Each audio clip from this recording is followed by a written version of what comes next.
c'est vrai qu'il déroule sur le terrain. Et du point de vue accompagnement de la structure, qu'est-ce qui est fait? Parce que j'ai eu l'occasion de visiter le CCA de Kolda et je m'en avais même fait, j'avais fait un plaidoyer lors de séjour d'activisme avec une femme. Je suis rappelé au directeur du service de NIF qui est également le coordinateur du conseil de NIF bien arrivé. Donc il a fait juste 2 mois ici. C'est pourquoi vous ne vous êtes pas encore rencontrés. Voilà. Par rapport à ce fléau-là, je pense qu'il y a des zones d'intervention qu'on n'a pas encore forcément poussées. Par exemple, je prends par exemple l'exemple du sportif. Je pense qu'encore là, on peut également faire beaucoup de choses dans le cadre de la promotion du leadership au niveau de ces académies qui sont au niveau de Kolda, parce qu'il y a beaucoup de jeunes femmes qui sont là. On fait des activités, on leur permet d'avoir des résultats, mais au fait, sinon nous souffrons. Nous souffrons de manque d'appui institutionnel. Nous souffrons aussi, c'est vrai que le social de Kolda, on a tout le temps sollicité qu'il soit bien fait pour qu'on ait plus de ça. J'ai essayé de faire en sorte que vous ne voyez pas le labo. Madame le gouverneur m'a dit, dis-moi le labo. Et lorsqu'elle est entrée, elle m'a dit, mais ça c'est pas normal. Et c'est presque idem pour presque beaucoup de bureaux. Où des fois on est obligé nous-mêmes de voir comment faire pour renouveler beaucoup de choses. Donc merci beaucoup pour ce plaidoyer. Espérons que les partenaires vont pouvoir faire un effort dans le cadre de l'appui institutionnel. Parce que nous déplaçons, nous recevons c'est vrai des prises en charge pour des activités, mais ça ne résume pas la réparation du véhicule, ça ne résout pas le problème de violence du véhicule, ça ne résout pas le problème d'achat de tout. Donc c'est des choses que 15 000 francs ne peuvent pas supporter. Et que nous faisons tout le temps pour permettre aux partenaires de pouvoir réaliser ces activités et de revenir. Bon, bref. Maintenant, je pense qu'il faudrait remercier à titre posthume Maria Maniana. Parce que nous, on a eu un travail avec elle. Avant, c'était très difficile, on s'est battu avec elle. Et c'est elle qui nous a permis de créer la VASDES, l'association des activistes et victimes de l'excision, qui regroupe des exciseuses, des victimes de l'excision et des activistes qui travaillent sur les questions de l'excision. Et qui a fait qu'aujourd'hui, qu'on a une relation très étroite avec Anna, avec des autres. Donc, en somme, on est presque à 30 ex-exciseuses avec qui nous travaillons, mais en parfaite intelligence. Je faisais partie de ces participants à Agnès où je vais revenir sur ce que nous avons eu à faire, où on a eu à faire des formations, en particulier sur les normes sociales, parce que l'objectif déjà, c'est de lutter contre les MGF, le plus grand objectif. Donc, on a eu à parler des normes sociales, vu que l'excision est une norme sociale. On a eu à identifier les différents types de normes.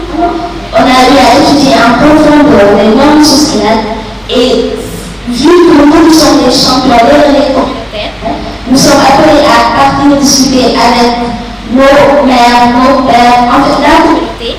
On a eu à apprendre là-bas comment prendre la parole, comment s'exprimer avec eux, comment utiliser des approches à ne pas nuire.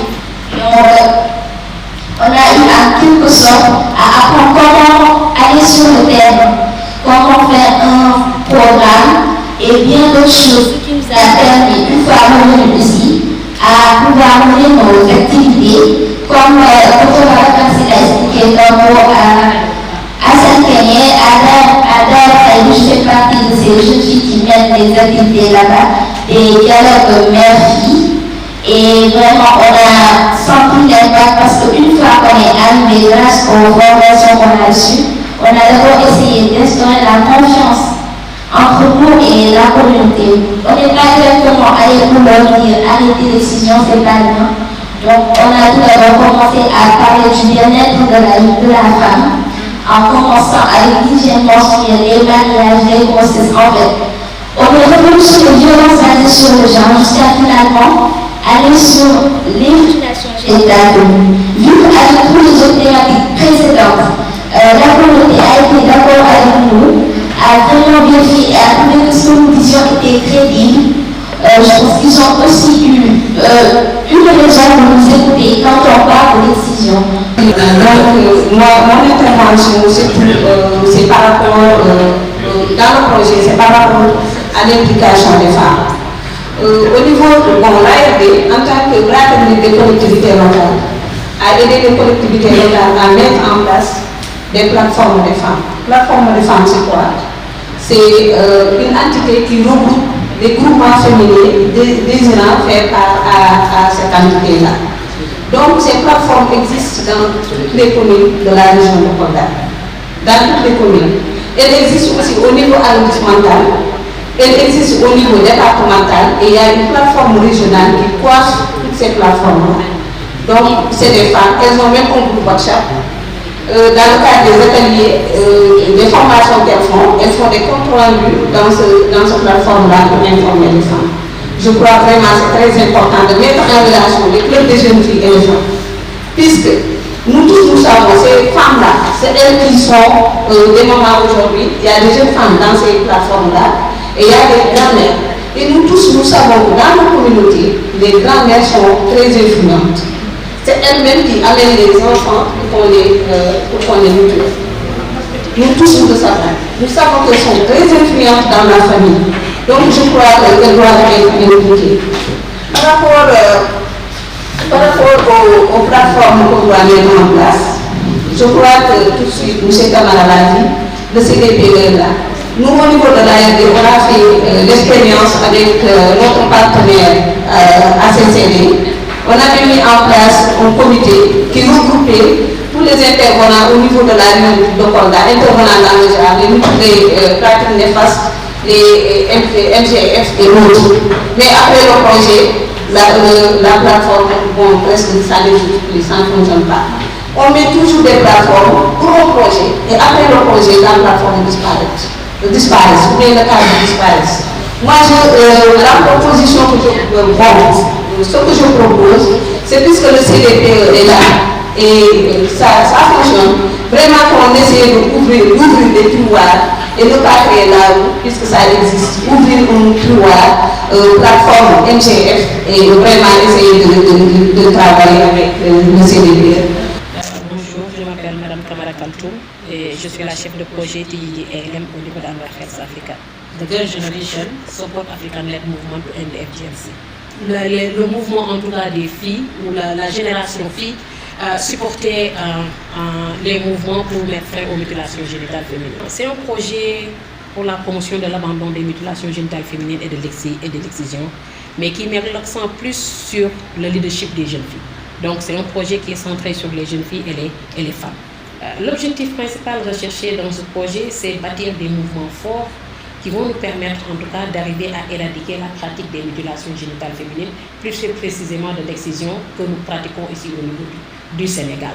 Donc ça c'est l'objectif principal, mais les objectifs spécifiques c'est renforcer le leadership des femmes et des filles et aussi renforcer aussi le leadership des acteurs communautaires qui vont concourir à cette éradication de la pratique des mutilations génitales féminines. La situation est encore assez dramatique, je veux dire. Nous avons comme l'impression que la pratique diminue, mais tel n'est pas le cas. Parce que des études ont montré que la pratique est en train de continuer, elle est en train d'être faite, même si par ailleurs nous disons qu'elle diminue, parce qu'elle se fait de plus en plus au berceau, ce qui fait que quelquefois c'est assez difficile d'avoir des statistiques parce que se faisant de plus en plus au berceau et se faisant de plus en plus aussi dans des zones frontalières. Et c'est ça l'objectif aussi de ce projet. L'aspect principal de ce projet, c'est d'intervenir aussi au niveau des zones transfrontalières.